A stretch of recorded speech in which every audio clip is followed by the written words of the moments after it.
Occasion ఏదైనా location ఎక్కడైనా తెలుగువారి వేడుక అంటే ఆలివ్ మిఠాయి ఉండాల్సిందే. కానీ ఇక్కడ బీజేపీని బలోపేతానికి చూస్తున్నారు తప్పితే మమ్మల్ని అసలు పట్టించుకున్న టీడీపీని జనసేనని ఇలా రెండు కాళ్ళతో తొక్కిపెట్టి బీజేపీని బలోపేతం చేసుకోవడానికే పార్థసారథి వాల్మీకి గారు ప్రయత్నిస్తున్నారు మీనాక్షి నాయుడు వర్గం ఆరోపిస్తుంది. కూటమిని బలోపేతం చేయడం సార్.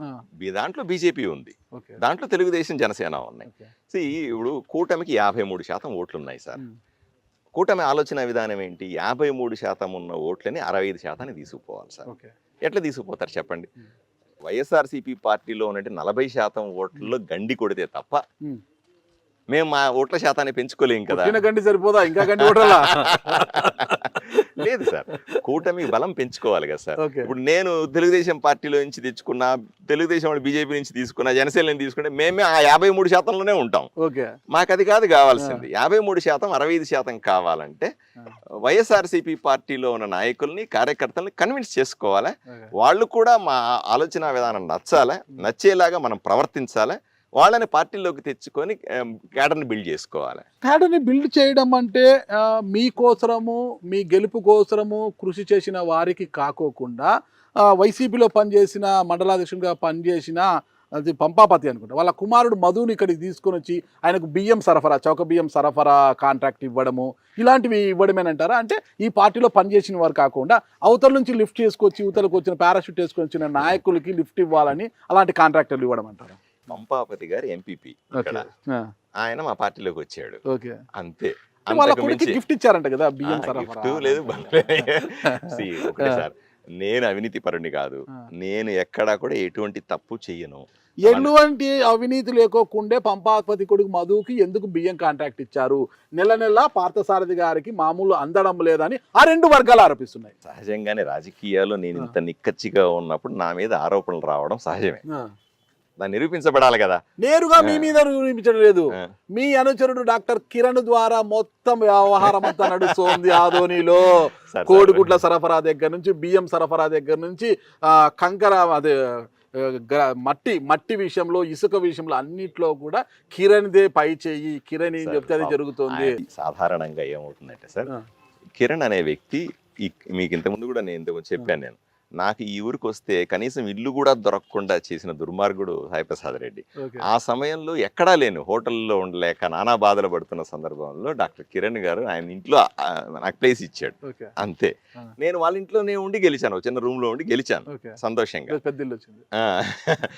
గెలిచిన తర్వాత ఇది అద్దెకి తీసుకున్నా, ఇది నా అనుకుంటారేమో సరే, అద్దెకి తీసుకున్న ఇంట్లో ఉన్నాను.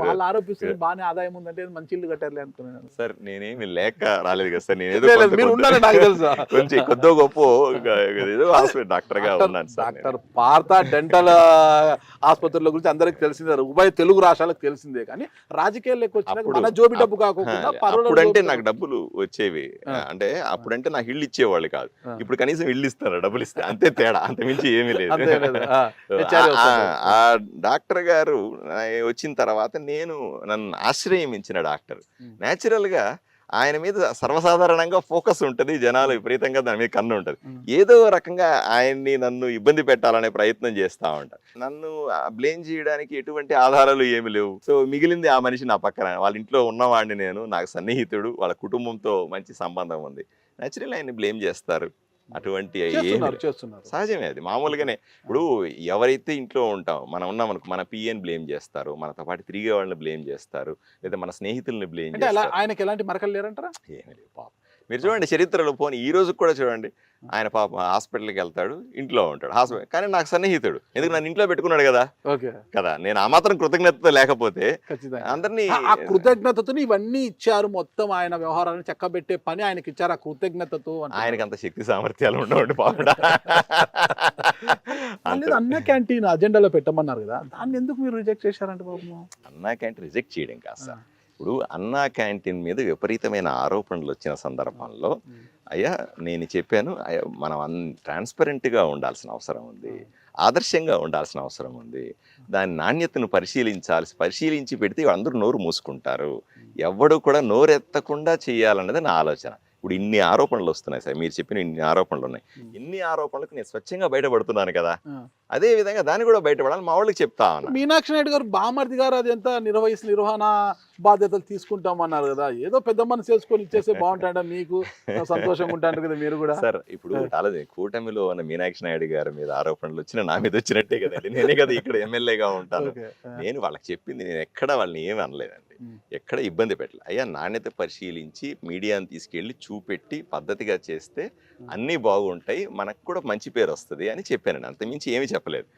వాళ్ళు దాన్ని ఏదో విధంగా నన్ను భయపెట్టాలనో, ఏదో విధంగా నన్ను లొంగ తీసుకోవాలనో, ఏదో రకంగా నన్ను బ్లాక్మెయిల్ చేయాలనో, ఏదో ఇప్పుడు మీరు చెప్పారు కదా ఇన్ని ఆరోపణలు, పార్సారథి అది చేస్తున్నాడు, ఇది చేస్తున్నాడు, అది చేస్తున్నాడు, ఇది చేస్తున్నాడు, ఏదో రకంగా మన మీద బురద చల్లి ఏదో లొంగకపోతాడా పార్సారథి అనే ప్రయత్నం చేస్తే నేనేం చేస్తాను దానికి? నేను ఆ టైపు కాదే. నేను జాతీయ స్థాయిలో పనిచేసిన లీడర్ని.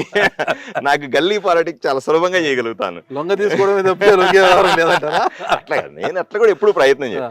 నేను జాతీయ స్థాయి రాజకీయాలు చేసే సమయంలో నరేంద్ర మోదీ గారు లేదా భారతీయ జనతా పార్టీ నన్ను ట్రైన్ చేసిన సందర్భంలో మా వాళ్ళు కఠినంగా ట్రైన్ చేస్తారు.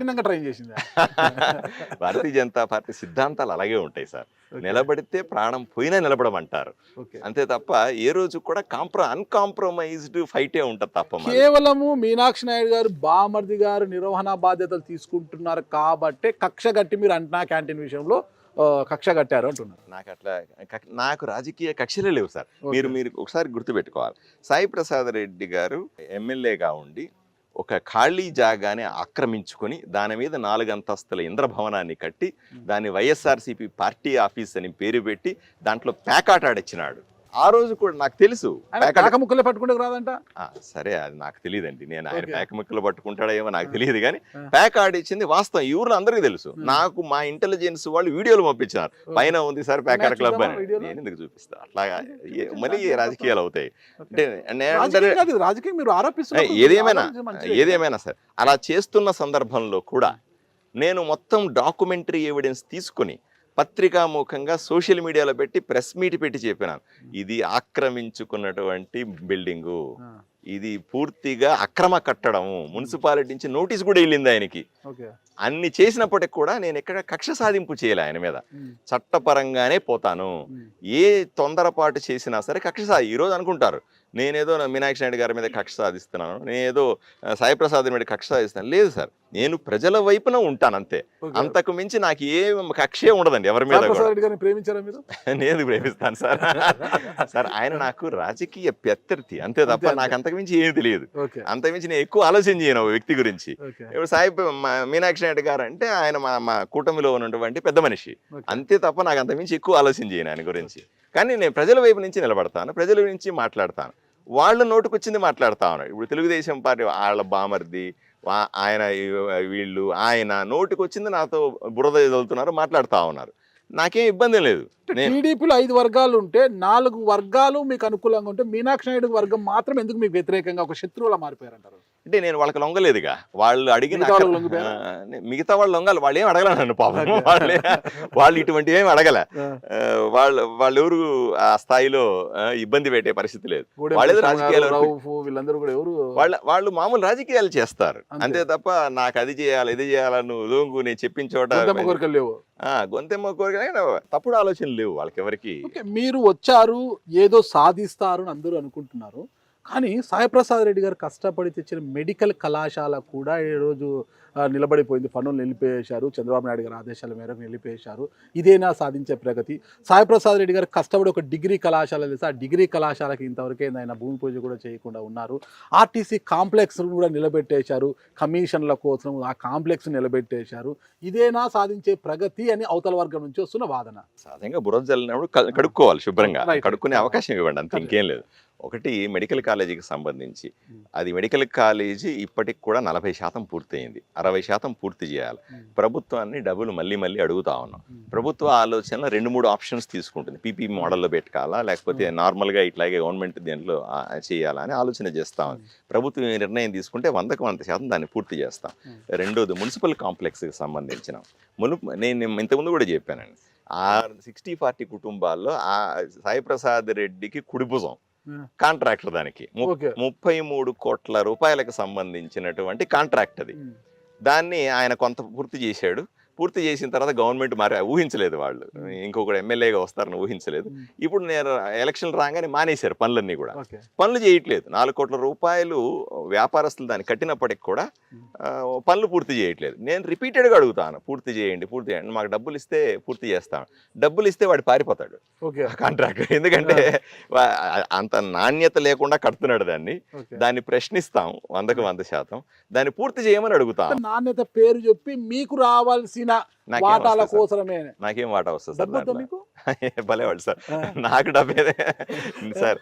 డబ్బు ఎవరికి ఊరికే రాదు. నాకు ఆ ఆలోచన లేదు, అట్లాంటి పద్ధతులు నా దగ్గర లేవు. వరి అవ్వాల్సిన ప్రమాణం చేసి చెప్పండి, మీ కార్యకర్తల సాక్షిగా ప్రమాణం చేయండి, ఎటువంటి అక్రమార్జన కోసం నేను తహతహలాడడం లేదు, నీతి నిజాయితీగాని 100 రోజుల పరిపాలన నేను చేశానని చెప్పండి మీ కార్యకర్తల సాక్షి. నేను చెప్పడం, మీరు ఊర్లోకి పోయి కెమెరాలు పట్టుకుని అడగండి ఓకే. అంతే. మీరు ఏ ఆఫీసులో అని అడగండి, ఏ కాంట్రాక్టర్ అని అడగండి, ఎవడన్నా నాకు రూపాయి ఇచ్చినాడా అని ప్లాన్ చేయి.